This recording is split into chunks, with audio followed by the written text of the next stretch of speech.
Allow me to introduce myself. My name is Ntate Ncala. Those who are here in the United States of America know me as Ntate Ncala.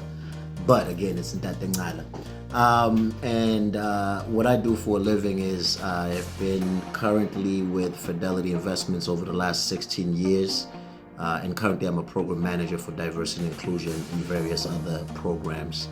But this is not about me, this is about Calvin Francis. Calvin Francis is a good friend of mine for now going over 20, my goodness, I want to say 22 years. We met in New Hampshire. That's right, Calvin, who's now a Floridian, used to live out in the live free or die state of New Hampshire. And I met Calvin, he was fresh off the plane from South Africa. Ambitious, always been an ambitious young man, came here with a lot of enthusiasm. This was way before social media and all the capabilities that we have now. But one thing that I do remember is we connected.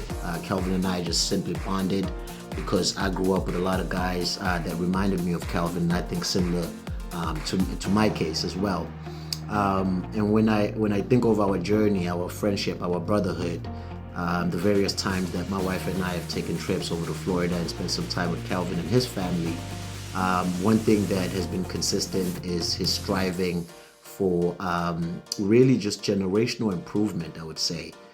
Whether it's times that we have, talked about being husbands, being fathers, and certainly even though we're in two different sectors when it comes to our profession, what we've aligned on, most importantly though, and what actually comes to mind is I think of my personal journey and professional journey, and what Calvin has really, in reflection, what sticks out to me is I previously used to work in more in an industrial setting.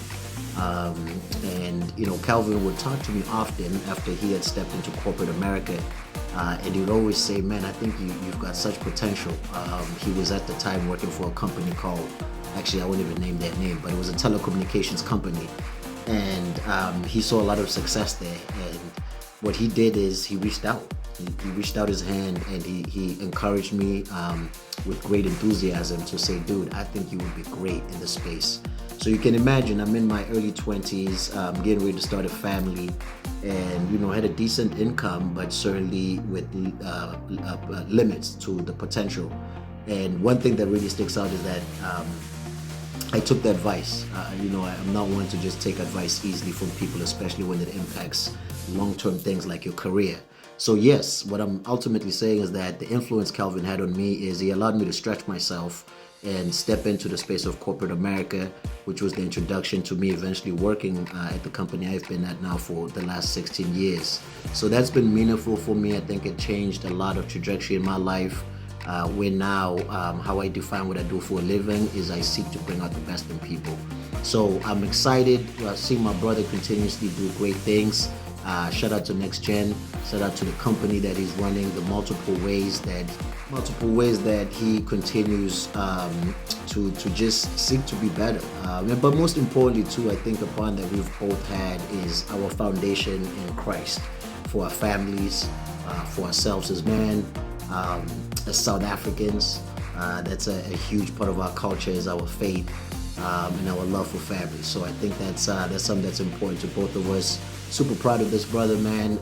Excited to see you continue to do great things from the 2000s to the 2010s to the 2020s and beyond. Keep doing your thing, man. I want to say salute, sharp show.